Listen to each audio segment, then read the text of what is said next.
Toreki et moi, on voulait le même maître. On voulait faire comme si on était mari et femme. Mais je n'ai pas osé aller vers lui. Et lui non plus. Il n'a pas bougé.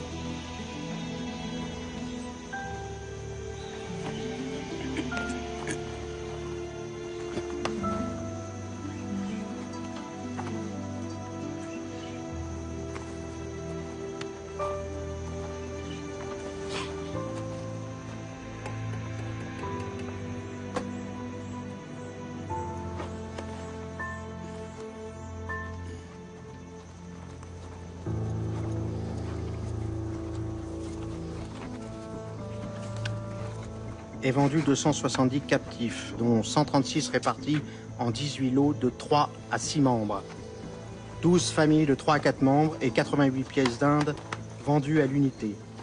Certains lots ayant plusieurs preneurs et donné la préférence au paiement comptant, que ce soit en marchandises ou en argent. 2 familles ne trouvant pas preneur, elles ont été séparées. Négrite et Négrillon ont été vendus séparément. Pour ceux qu'au contraire on se disputait, ils ont été vendus aux enchères. Et nous avons tiré de chacun d'eux plus que ce qu'on rapportait de nombreux lots.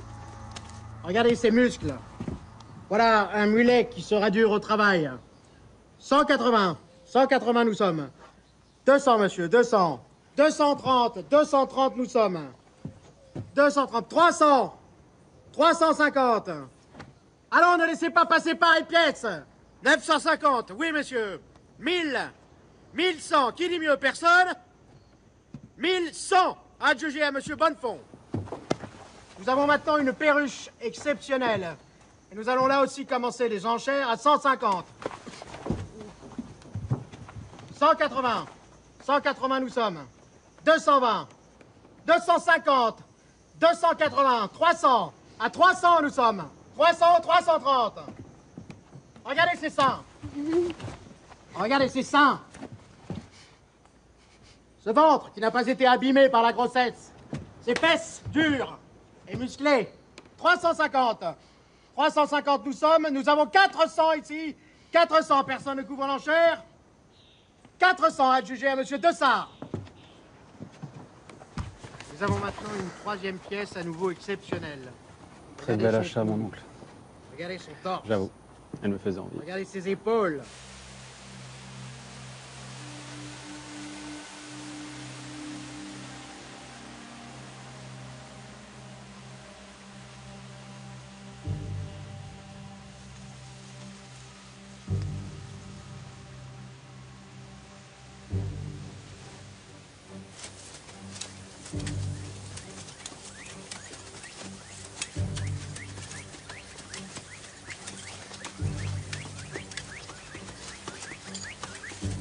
Quand nous sommes arrivés à l'habitation, comme ils appellent ici la propriété du maître, Un prêtre nous a fait un discours pour nous expliquer que nous avions de la chance.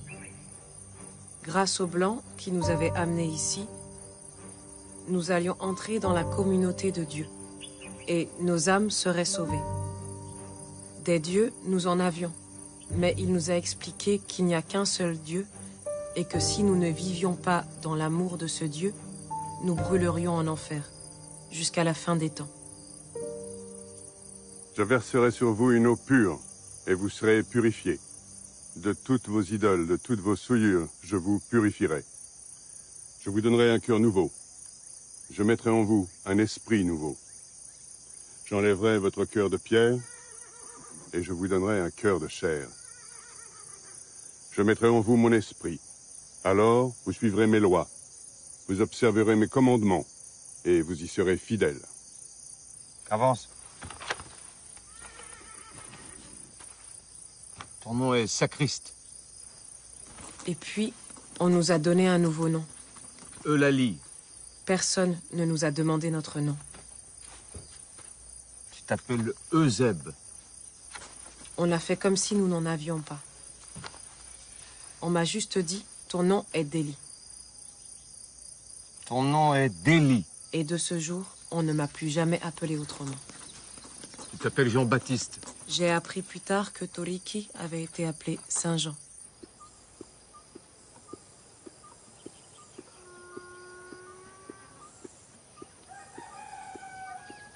Votre parrain ou marraine vous enseignera les usages de l'habitation. Si vous obéissez, si vous faites correctement votre travail, vous serez bien traité. Mais tout acte d'insubordination, toute tentative de rébellion ou toute tentative de fuite seront sévèrement punis selon les dispositions prévues par la loi. L'esclave qui aura frappé son maître, ou la femme de son maître, ou leurs enfants, avec contusion ou effusion de sang, sera puni de mort. Et si vous cherchez à vous enfuir, vous serez aussi puni selon la loi. À sa première tentative, l'esclave fugitif sera marqué d'une fleur de lys à l'épaule. À la deuxième, il aura le jarret coupé. Et à la troisième, il sera puni de mort.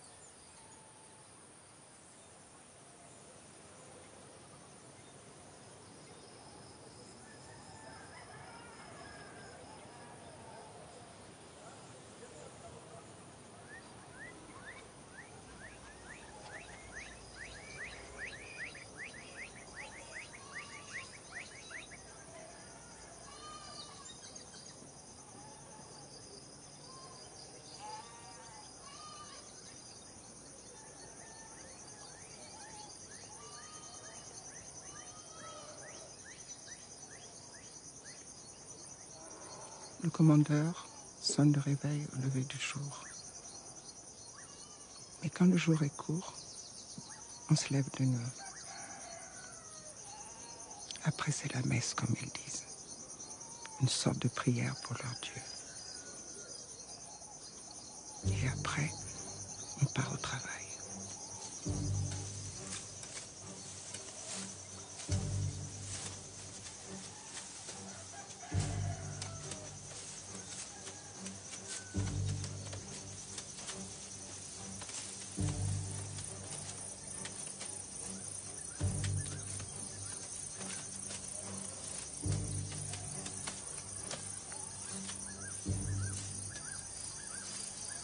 Nous avons tous un carré. Tu y cultives ce que tu veux.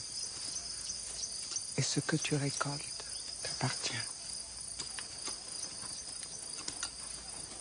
Tu peux le manger ou le vendre.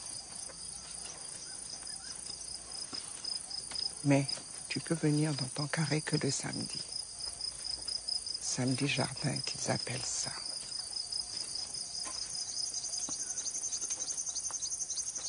Quand tu vends quelque chose, tu gardes l'argent.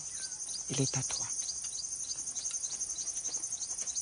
Mais il ne faut pas le laisser dans la case. Il y a des nègres malhonnêtes qui volent l'argent.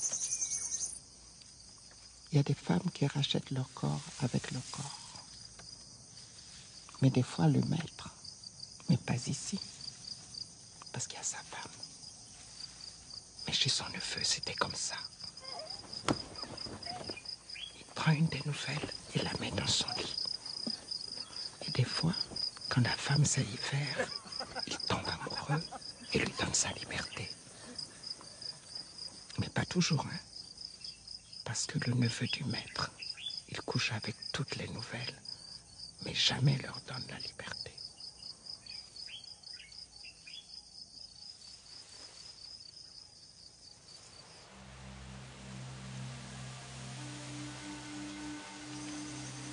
Tu peux racheter ton corps. Ça veut dire racheter ta liberté. Et la plupart des nègres qui travaillent dans ce pays de malheur meurent au travail avant d'avoir pu économiser assez. Il faut tellement d'années pour économiser que t'es vieux et plus bon à rien quand tu y arrives. Et tu fais quoi quand tu es libre?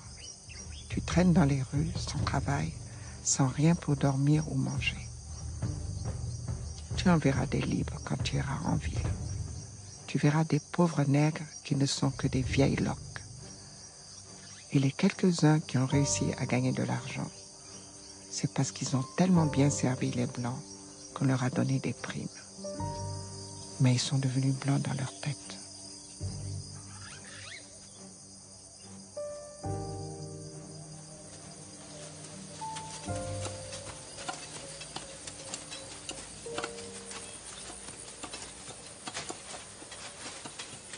Pour moi, l'empoisonnement ne fait aucun doute. Il est mourant. Ça ne peut avoir été causé que par le poison. Alors quel poison? Je ne sais pas. Du poison, c'est certain. Nous avons perdu un bœuf aujourd'hui. Avec les animaux de la semaine dernière, cela fait 3 bœufs et 2 mulets. Il y a des empoisonneurs parmi vous. Ces crimes sont punis de mort. Si quelqu'un connaît les coupables, qu'il les dénonce immédiatement ou il sera poursuivi pour complicité. Je vous tiens tous pour responsables. Vous allez devoir me rembourser le prix des bêtes mortes. Pour cela, vous travaillerez le samedi et le dimanche pendant 1 mois. Si vous n'êtes pas content, dénoncez les coupables et je lèverai les sanctions. En attendant, regagnez immédiatement vos cases.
Si nous voulons mettre fin aux infâmes activités des empoisonneurs, vous devez, gouverneur, laisser les colons libres des moyens par lesquels ils y parviendront.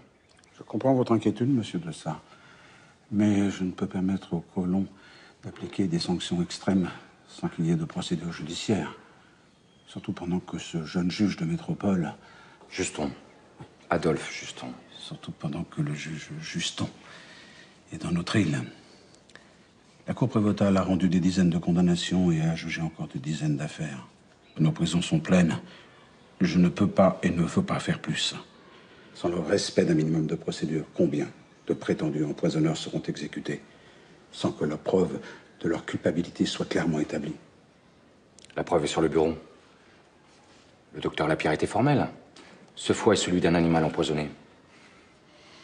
Les herbes aux racines retrouvées chez les suspects peuvent se faire rendre malades. Mais je serais bien incapable de tuer un homme, et encore moins un bœuf. Mais représentez-vous la perfidie dont ces nègres sont capables.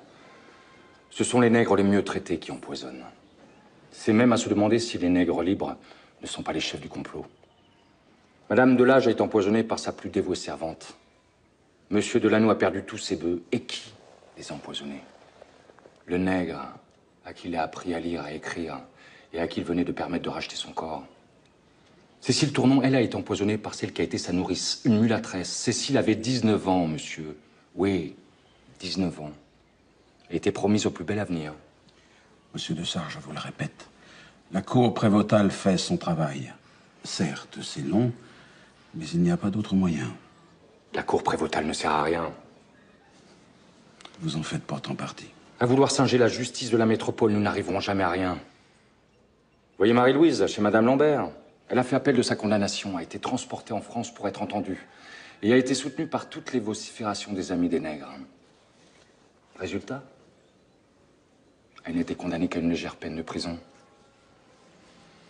Est-ce ainsi que l'on va assurer la tranquillité de notre île?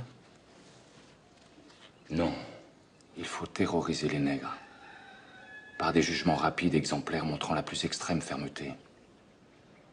Et si dans l'exercice de ces jugements rapides et impitoyables roulent les têtes de quelques innocents, le prix à payer sera bien mince au regard de ces bienfaits.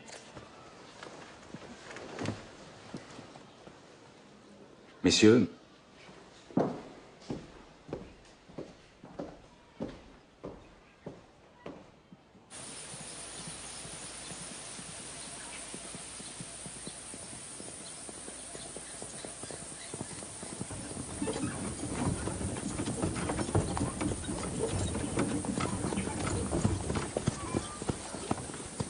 Docteur Ruffier.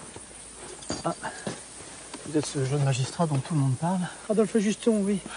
Auriez-vous quelque temps à m'accorder? Je dois aller voir un malade, mais prenons le temps de bavarder. Docteur, plusieurs choses me laissent sceptique concernant cette affaire d'empoisonnement. À commencer par l'incompétence notoire des médecins.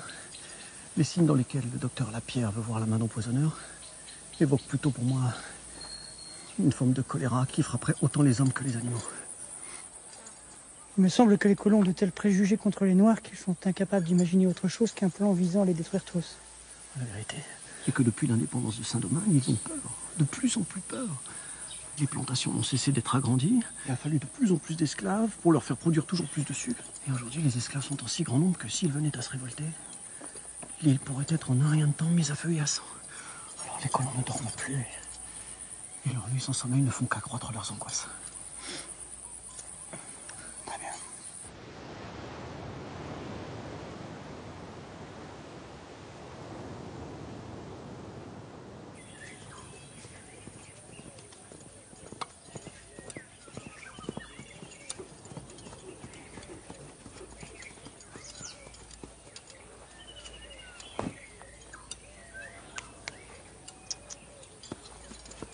Inutile de vous présenter, monsieur Juston.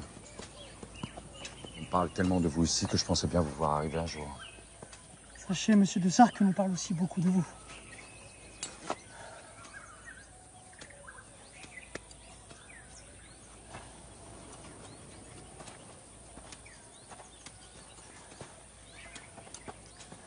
Ma femme, Bienvenue.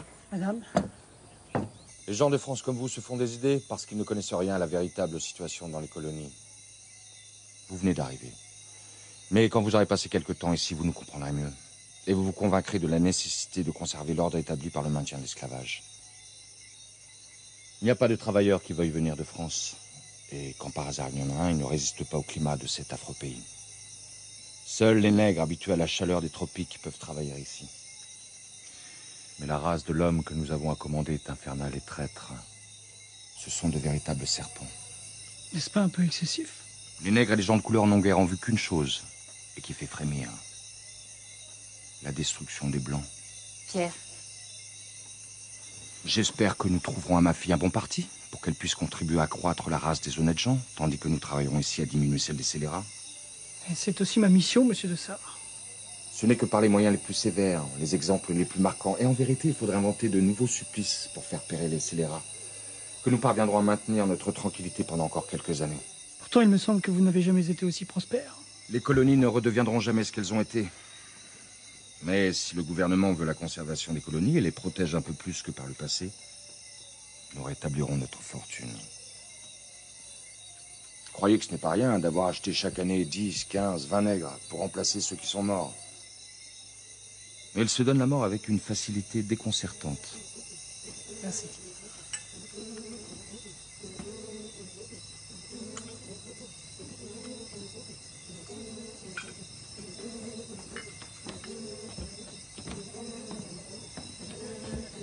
Celui-ci ne vient pas de notre production. Notre café n'a pas donné cette année. Il vient de chez notre voisin. Et à la vérité, je crois qu'il est meilleur que le nôtre.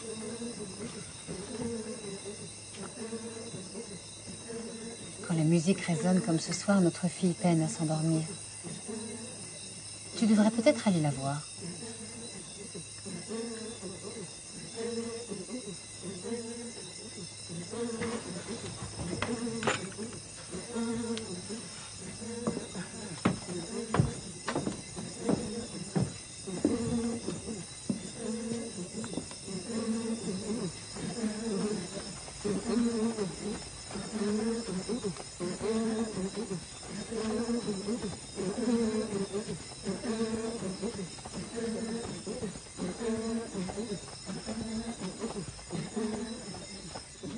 Si cette musique peut tourner la tête à des hommes faits, Dieu sait comment elle peut tourner la tête d'une jeune fille d'à peine 13 ans. Vous savez, j'ai plusieurs fois observé leur fête sans être vue. Vous n'avez pas idée du point auquel les mouvements des deux danseurs sont à l'opposé de la pudeur. Voyez le nombre de mulâtres. Presque tous sont les enfants naturels de colons mariés. Ces hommes qui ne serreraient jamais la main d'un nègre n'hésitent pas à étreindre une négresse parfois de force pour satisfaire leurs envies.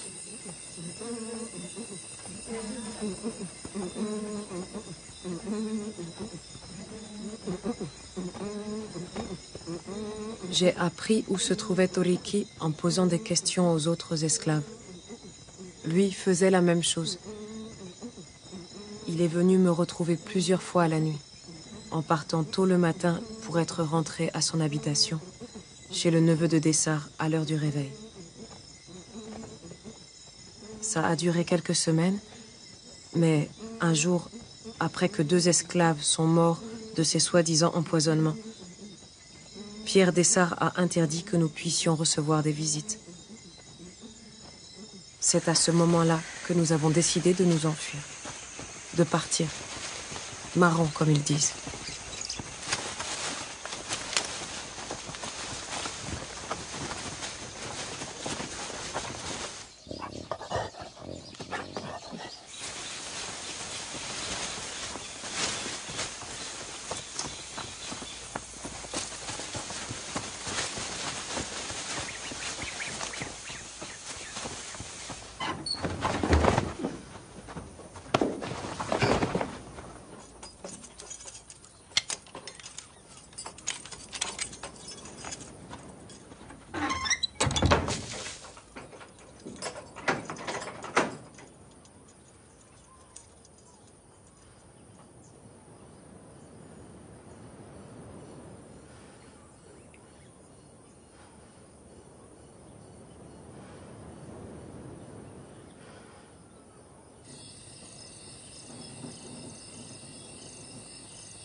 Je vous traite tous comme mes enfants. Aussi, j'attends de vous que vous me montriez le respect dû à un père. Et comme un père ne peut tolérer que ses enfants quittent sa maison sans son autorisation, je ne peux tolérer que certains d'entre vous se fassent marrons.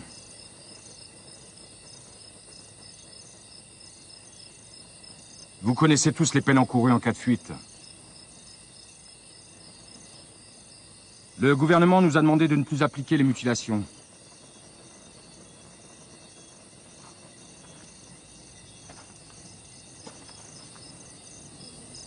Saint-Jean et Delhi n'auront donc pas les oreilles coupées.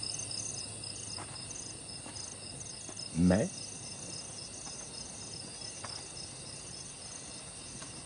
la justice veut qu'ils reçoivent les châtiments qu'ils méritent.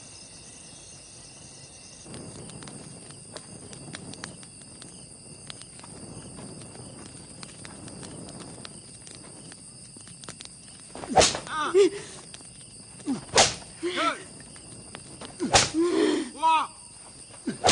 4, 5, 6, 7, 8, 9, 10.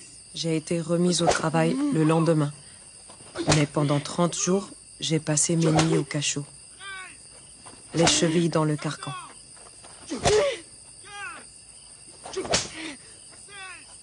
Avant de m'enfermer, le régisseur frottait mes plaies avec un mélange de citron et de purée de piment. C'était pour éviter l'infection. Mais c'était une véritable torture supplémentaire.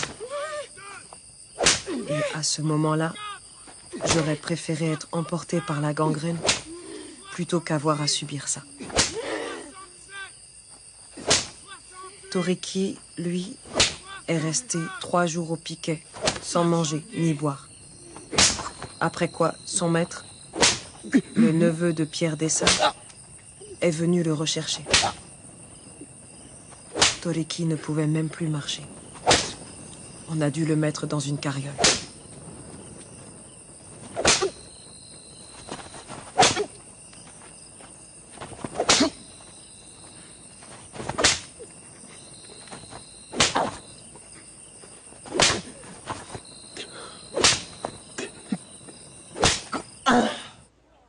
Pierre Dessart n'est pas le pire.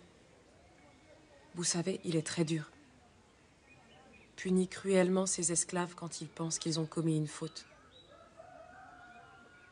Mais il fait venir le médecin quand quelqu'un est malade. Fait garder les enfants par des serviteurs pendant que leurs parents travaillent. Ne fait pas travailler les femmes enceintes. C'est vrai qu'il n'y a pas beaucoup d'esclaves enceintes. En 1 an, il n'y a eu que 2 naissances chez Pierre Dessart. La plupart des femmes préfèrent faire couler leur ventre plutôt que de donner naissance à un enfant esclave.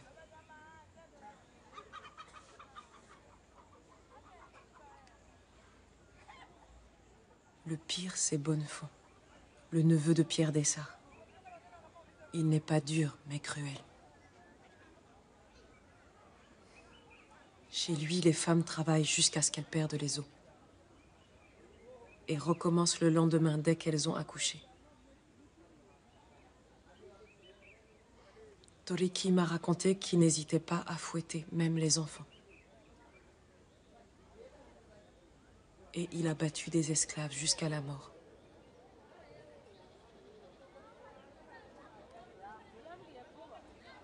Maintenant, je dois vous laisser avant que le marché soit fini. Laissez vos ignommes. Vous avez assez perdu de temps comme ça.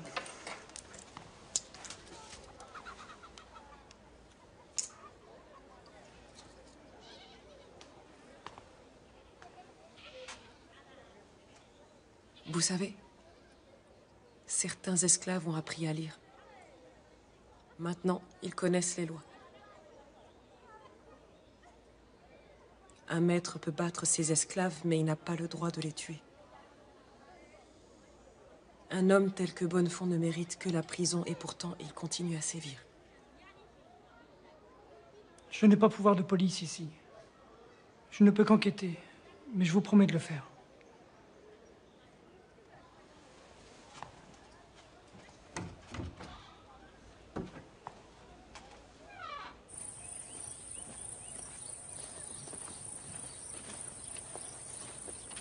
Arrête-toi.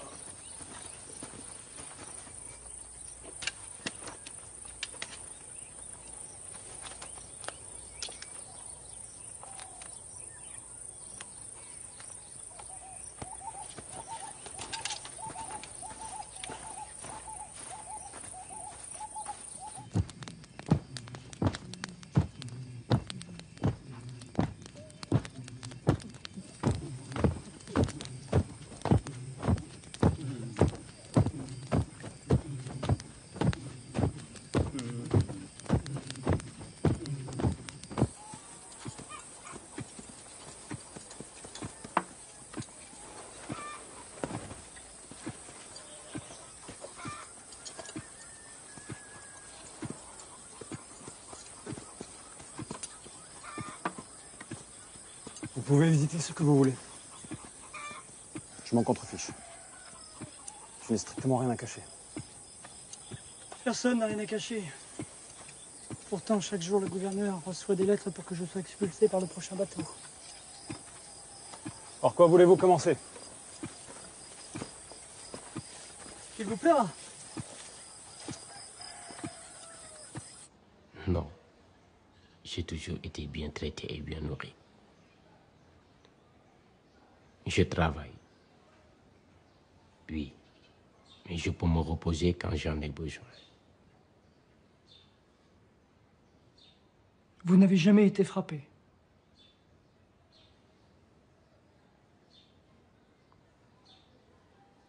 Jamais.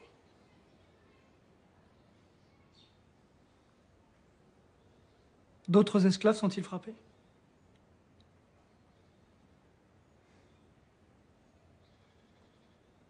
Non.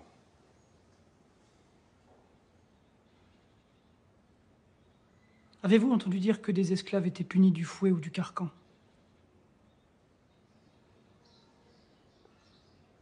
Non. Vous n'avez jamais entendu dire que des esclaves étaient cruellement punis pour avoir osé répondre à leur maître?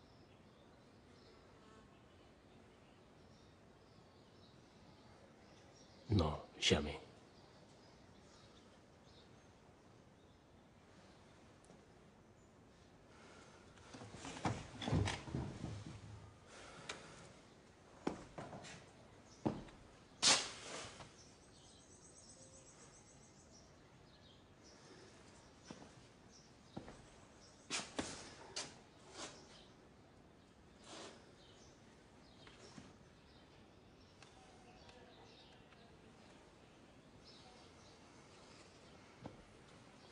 De quoi as-tu peur? Crains-tu d'être battu si tu parles?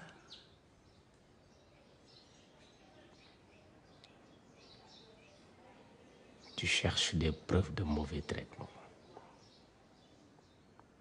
Des punitions. Parfois des tortures. Toi et tes amis, vous voulez qu'on en parle?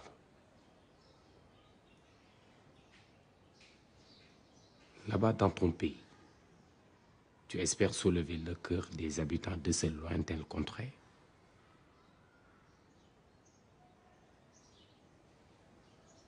Tu espères qu'ils vont mêler leurs larmes avec celles des pauvres noirs? Dis-moi, l'esclave serait-il assis sur un trône d'or? Cela le rendrait-il moins esclave?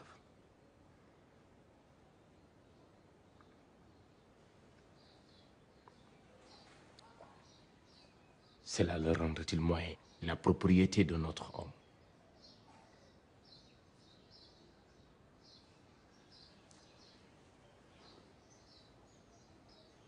N'est-ce pas contre cela que tu dois te dresser?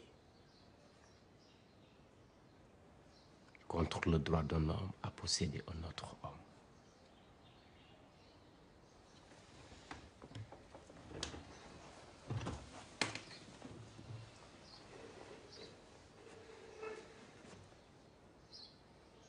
Je t'ai déjà trop parlé.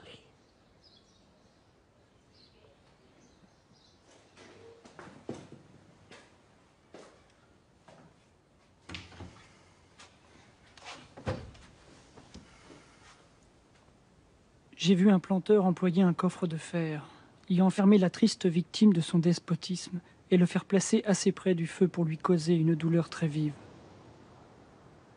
J'ai appris d'un jeune homme qu'afin de les reconnaître, il avait fait couper les oreilles à 6 esclaves que son père venait de lui donner. J'ai vu une négresse qui avait volé un canard recevoir 50 coups de fouet, être frottée de jus de citron pimenté, être enchaînée en plein air et y rester 15 jours pour expier le crime affreux dont elle s'était rendue coupable. J'ai vu, mais je m'arrête. Je suis là de décrire des atrocités.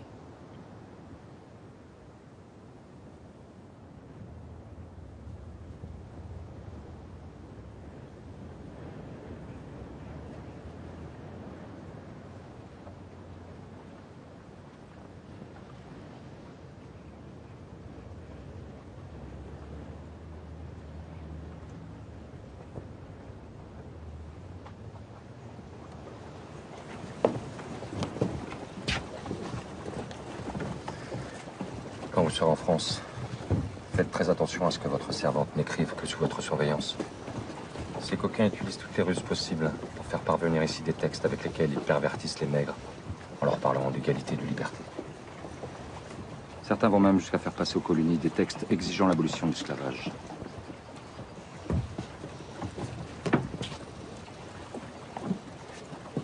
Tiens, quand on parle du diable, il arrive.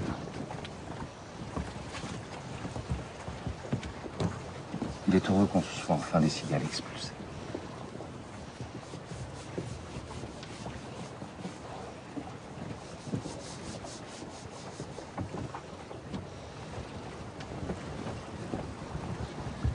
Je vous souhaite un bon voyage.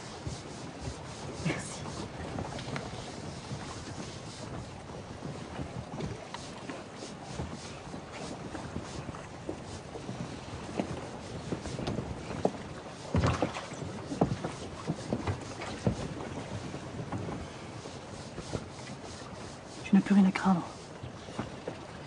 Dès que tu poseras le pied en France, tu seras libre. Libre et servante.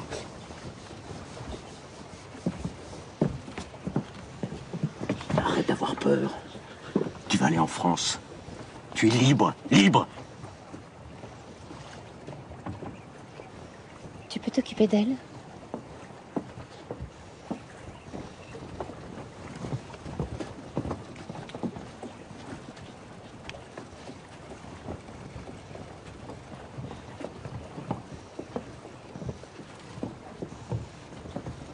Que votre séjour ait été abrégé, disons. Avez-vous pu finir votre travail, monsieur Juston? Oh. Je crois que quelques mois supplémentaires n'auraient pas apporté d'éléments nouveaux. Ce que j'ai vu est assez. Bien que je ne partage pas ses idées, je remercie votre mari de m'avoir ouvert et sa maison et son cœur. Il a promis de nous rejoindre dans 2 ou 3 ans maximum, mais je n'en crois rien. Et pour moi, je souhaite de ne jamais revenir dans ce pays. J'y étais heureuse, mais je n'en supporte plus le climat. Je croyais que vous partiez pour votre fille. Ah, mon Dieu merci, elle se porte bien. Non, je ne parle pas de la chaleur et de la pluie, mais des idées et des gens.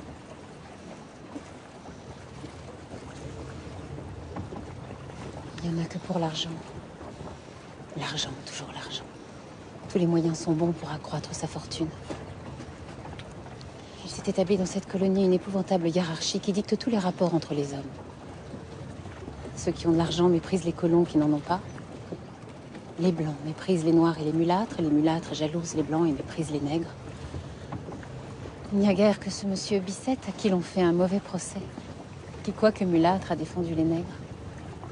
Et les nègres eux-mêmes n'échappent pas à ce sentiment. Les nègres domestiques méprisent les nègres à talent qui eux-mêmes méprisent les nègres des champs. Ce n'est plus dans la colonie que haine et mépris des uns envers les autres.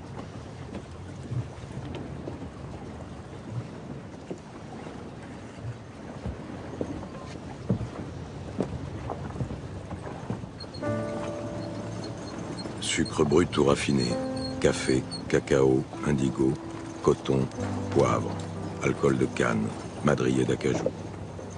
Les cales et entrepôts du bienfaisant sont chargés des marchandises qui, outre l'argent liquide, ont servi au paiement comptant des esclaves.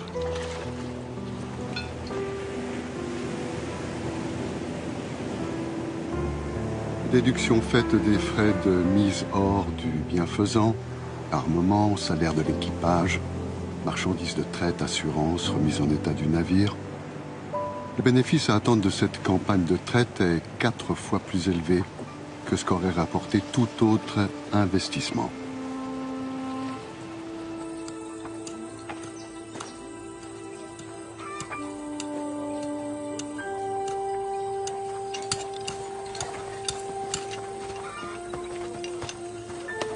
Chez le neveu de mon maître, on a trouvé les cadavres d'autres animaux.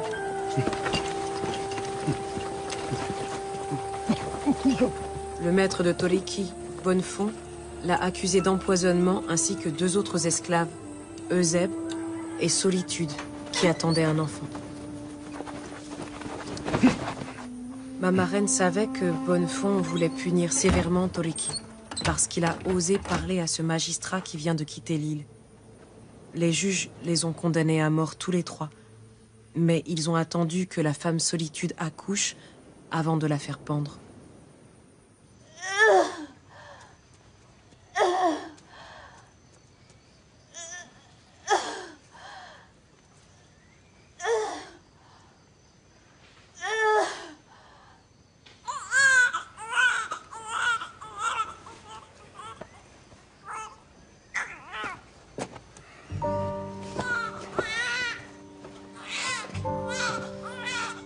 J'ai demandé à voir mon maître, Pierre Dessart. J'ai juré que les preuves étaient fabriquées et Toliki innocent. Il a refusé d'intervenir. Plus tard, je l'ai supplié de racheter l'enfant de Solitude. Il a accepté et il l'a affranchi en le baptisant Agricole.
Normalement, les esclaves baptisés, et Toliki l'avait été, doivent être enterrés au cimetière. Mais on lui a refusé.